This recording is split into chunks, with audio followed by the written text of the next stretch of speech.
السلام عليكم ورحمة الله وبركاته.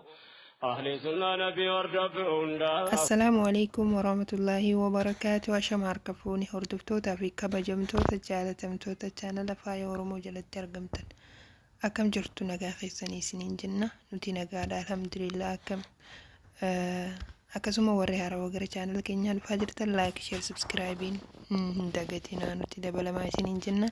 Akkasuma warri kana dura maatii keenya turtan ammallee nu jajjabeessaa yaada keessan comment jala nu qoodaa isiniin jenna. Har'a maal qabattee nu dhufte jechuun keessaniin oolu har'a obboleettii teenyaa qaalii fi gaarii kabajamtuu jaalatamtuu Maakii Ooroo mee xiqqishoon gorsa tokko qabaa hanga dhuma sagantaa keenyattiin waliin ta'aa. Safu da jaga malle mana ke san jira afutu maraki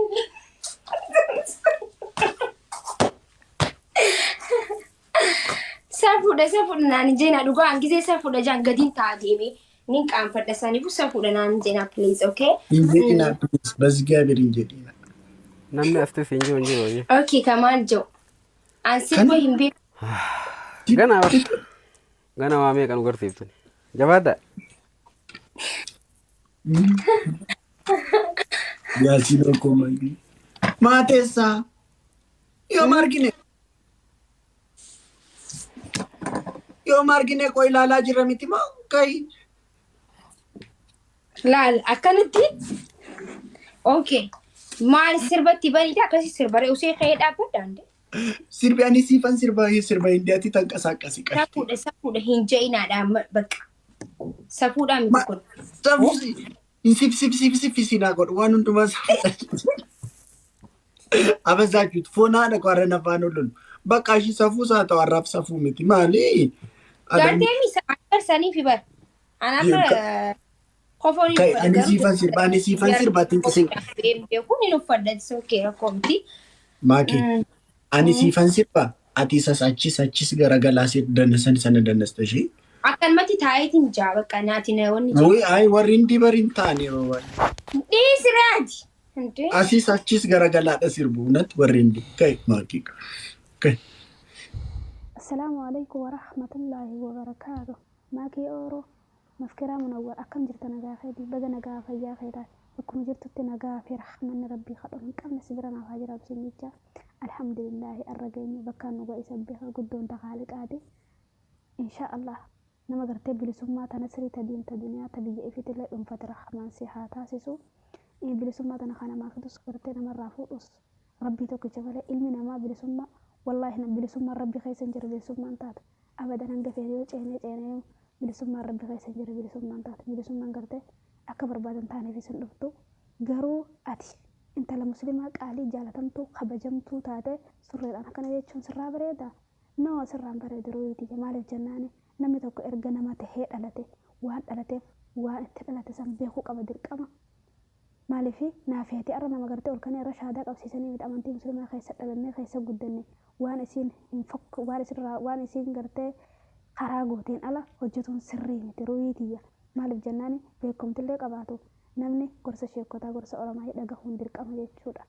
Nama sanarrallee yoo qabaate mootummaan fedheehu gorsa mataa isaatiin kagalma gahu hin jiru yoo namarraatti dabalate malee beekumsa qabaatanis beekumsa honga nama dabarsiisu qabaachuun sirrii miti roobiyyan maaliif jennaan akka nama tokko akka obboleettii teeti akka hiriyaa teetitti sittime jechuudha. Innallee hin tuffatin jechaanillee hin darbatin maaliif jennaan anaa fi atis rabbi biratti والله والقط قبل جالو صدا إساتي في إيمانه خيسا ورات ملء وتكانوا ربي ولين جالو ربي برتي ولين جالو جتشودا صدا إساتي في إيمانه خيسا ورات ملء خنافنا ما قلت إيمانه خيساتي كوباهم دايو فتربي سيارة سيزو أكاتنا ما وني تكون سرهم بريد رويتي مال الجناني ورمو آدم تايفي سفو في خيف دند هيك حسن الرافع مو شريان السلاماتس وأنا كانت أنا ندان جسيتي إرهان الأول وربي جبي أتمالي جالت والله وربي جيب لكم التجارة حنجالة مال الجنان ربي نو إسان تاتو جين نجيب أتمالي جالت كانت سرّان بريد رويتي خنافو hordoftoonni kiyyeessan sheer godhaa biraan gahaa na offochisiin jaa suuraa kan ta'e fayyadamuudhaaf.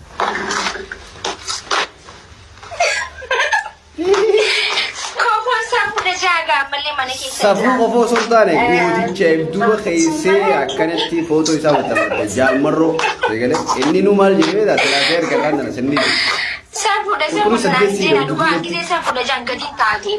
dubartiin naannoo uffattee deemtuu fi harma isii mul'istee deemtu aadaa Oromoo keessaa fi safuu Oromoo keessaa hin jiru jedhee jaalmarroo haati isaan immoo duuba maxxansitee jirtu safuu qofoo osoo hin taane haaraan itti yaadi ati intala islaamaati safuu baadhaan intala Oromoo baalage usboo haatee isu baalage asii lultu dabba maal laalte boo deem baalage deem inkain maal sirbatti bareeda akkasii sirbaa sirbin liibira leesee sirba indiyaatti ta'e. amma soomanni gidee asoo furlaa jechuudha amma safuu jettee booda hadiisaa fi kana safuudha atuu sif siyaa godha akka huccuu saba anaa hojii loltaa arrabu waaree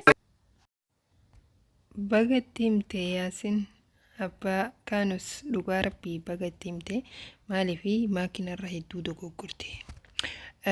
Ana kun akkatti ilaalu intala hindii tazabana kana raachuu irraa fudhatte saniin morkitinatti fakkaatti maakinii garuu isiin gizee kanaaf hin beektu na fakkaata. Maaliifi sanuu duriyyee karaa gubbaa deemtu jechuudha kofoo ciramtu kaattee akka nama duriyyee karaa gubbaa deemu wanni akkanaa hin bareedu jechuudha. Maaliifi safuu jechuun dura namni ilmi namaa tokko amantii fi eeggachuun barbaachisaadha. Kanaafuu obboleeyyan kiyya warri dhugaa obboleettii teenya sirriitti waan isin dogoggorte kana itti himee galatoomaan isiniin jaa.